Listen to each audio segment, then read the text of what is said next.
Hey everyone, thank you for checking out this video today. This channel is literally full of over 1,000 videos on things you can do to help your beard. But to be fair, I wanted to make a dedicated video on things you should not do. So I have narrowed it down to my top 5 list of beard mistakes you should avoid. But let's be real. It is impossible to limit all of the beard mistakes down to 5, so I need your help.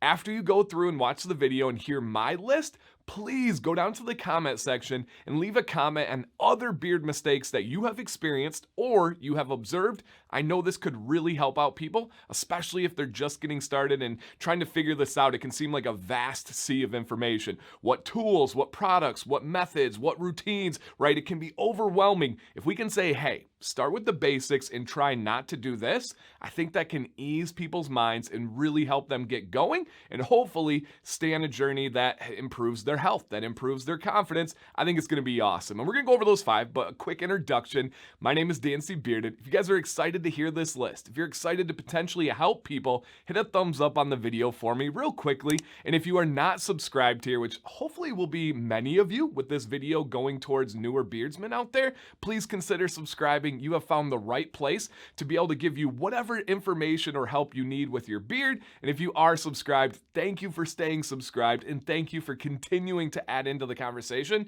in those comments.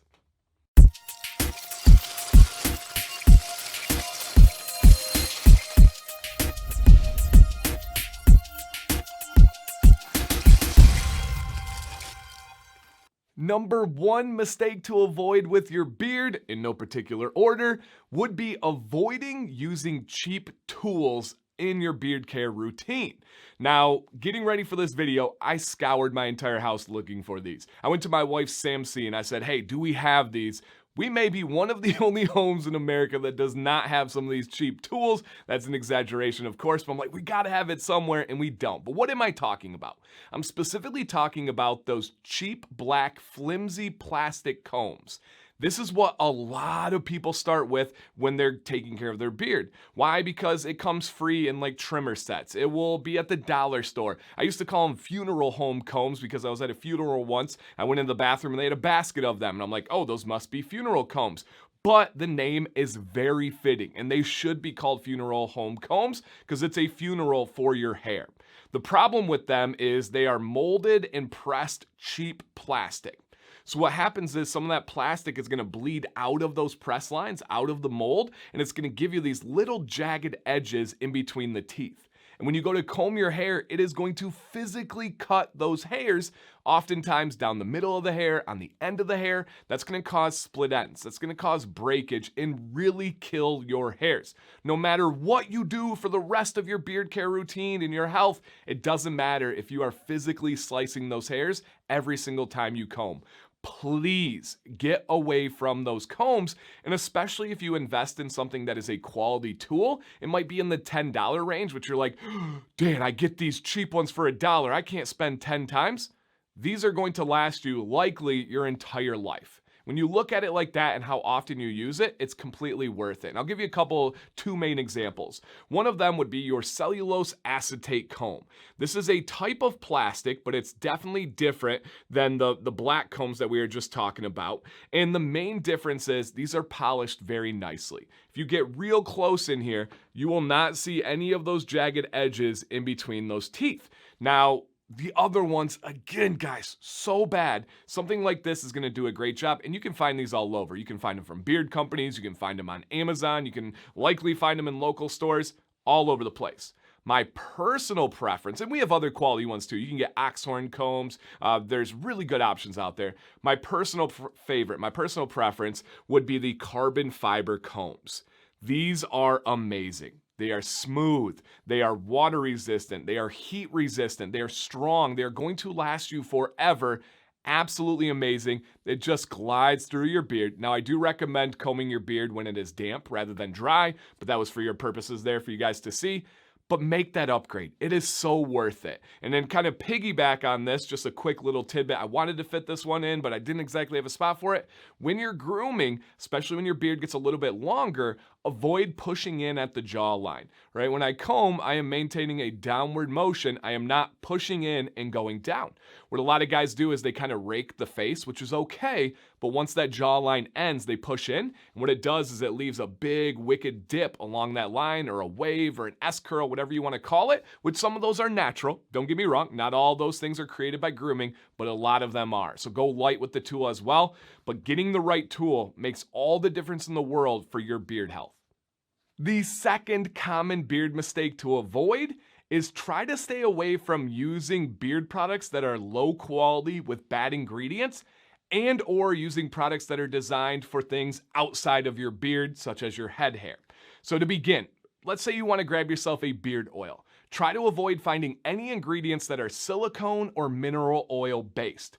Neither of those things are going to add to the health of your beard. They're not going to add to the styling of your beard, the feel of your beard. It's just not beneficial. It's usually cheap and it's easy to sell. Now, if you want to reach out to me, I'm happy to go over ingredients anytime for you guys. If you want to look for a silicone, oftentimes they end with cone on the ingredient. Mineral oil will say mineral oil or have something that's going to be similar, but I'm genuinely happy to help you guys out anytime. Just please reach out. Similarly, you want to avoid using products that are designed for your head hair on your beard. And the reason why is they are so different. The environment is completely opposite. Your head hair has about 5 times as many hairs, has 5 times as many sebaceous glands, which makes more sebum oil. The hairs are thinner, they're less coarse. It's just so different.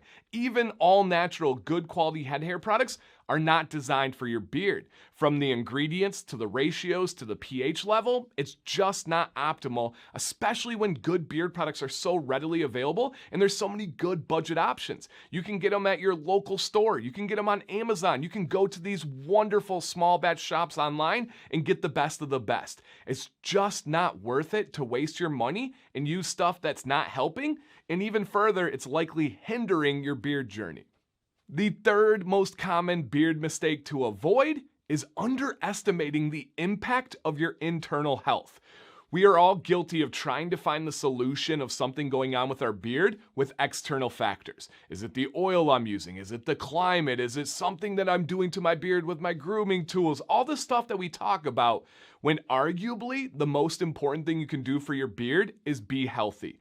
Things really matter, such as your stress level. The more stress you have, your beard is going to feel it, and that is scientifically proven, and it is experienced by myself and many others. Another thing is your hydration level. How much water are you drinking? Keep that beard hydrated. It will get rid of most of your problems. What about your diet? What about your exercise?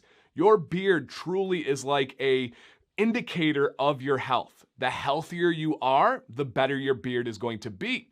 In general, your body does not super prioritize your beard. I know you do, but biologically, your beard is one of the first things to go when the rest of your body needs that attention. So take care of yourself, lower your stress, get healthier, and if you could start with anything, your water intake is the most important. I've said this probably 10 times on the channel, and I'm going to continue to say it, but a good rule is take your weight and cut that number in half and drink that many ounces. So for example, I am between 220, 230 pounds. You cut that in half, I'm down to 110, 115 ounces of water I should drink. Well, a gallon is 128. So I drink a gallon of water every single day. Let's say I'm on the road for a trip. Let's say I'm on vacation and I don't drink that much.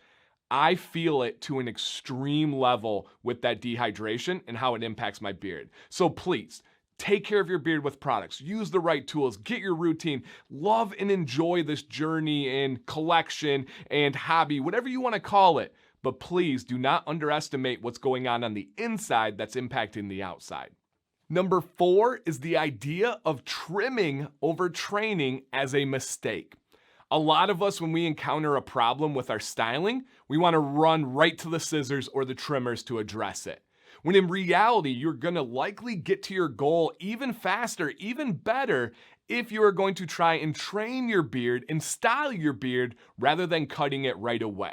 We'll see something like flyaways or an issue on a spot in our beard, and so many guys are like, mew, mew, mew, we want to do this, and we've all been guilty. but you can likely adjust your routine. What about the way that you're combing and brushing?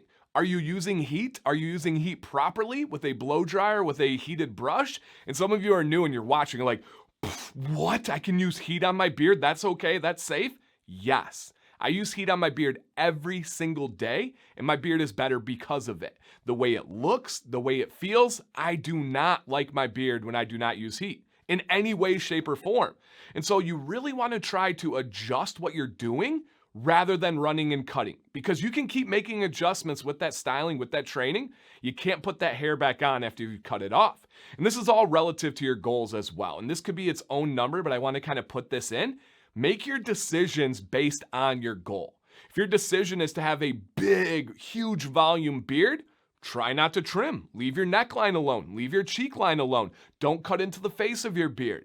If your goal is to have a really chiseled, styled look, God of War, or even shorter, then adjust accordingly. You can mess with your neckline. You can do the cheek line. You can cut into the beard, but it all needs to fit in line with your goals. I have never seen somebody trim their way to a bigger beard. That is a ridiculous misconception that your beard grows faster when you trim. Your beard grows from the base, not down here. Just keep that in mind. The fifth and final common beard mistake that I hope you will avoid is listening and caring too much about what people say and think about your beard, especially in negative ways. This is your beard. This is your style. This is your confidence. It doesn't matter what anybody else thinks out there. I can't tell you how many times I've heard from guys whose mother-in-law didn't like their beard, or their own mother, or their spouse, or their co-workers, or anybody out there, family in general especially. It doesn't matter. It's not for them. The only person that can slightly have a care about what your beard looks like and what you look like would be your spouse. But in a true healthy relationship, they should want you to be healthy. They should want you to be confident. If Sam C, my beautiful wife, wants to do anything with her hair, I'm going to applaud her and say, as long as that's going to make you happy and confident, do it. You want to cut it short? Cool. You want to dye it purple? Cool. I genuinely do not care as long as it makes you happy. And I hope that would be brought back to you guys. I love my beard. I love my style with my beard. It makes me confident. I enjoy the journey. There's so many therapeutic aspects of this. There's so many ways that it's helped me outside of my beard. And what people say has no impact on that for me. So shut out that noise. Don't listen to them. It's often always driven from insecurities, lack of perspective, stuck in old times that just don't matter, right? Especially when you talk about like a workplace. If it doesn't have to do with safety, safety is one thing, I get that, we can leave that aside. But if it's something about professionalism, if it's something about looking a certain way, that's ridiculous. Do not worry about what other people say. Make your choices for you. If you want a longer beard, do it. If you want a shorter beard, awesome. If you want to rock a mustache, a goatee, a circle beard, a beard stash, whatever you want to do, that's up to you. I've seen far too many people make that mistake about caring what other people are saying and then regretting it later on. Do this for you, and I promise you're going to enjoy that outcome of the journey. Let's wrap this bad boy up here with a conclusion. As I said at the start, I need your help. Drop a comment down below. Reflect on any of the 5 that I went over from your personal experiences, your observations. Maybe you want to add on to them.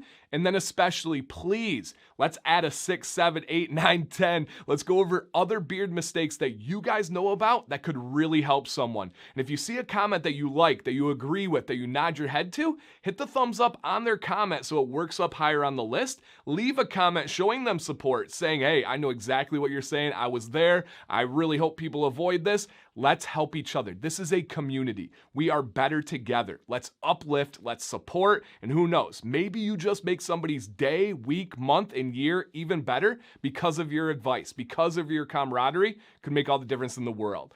Thank you guys for watching today. My name is Dancy Bearded. I hope you found this helpful. I hope you found this enjoyable. Please stay bearded and stay positive.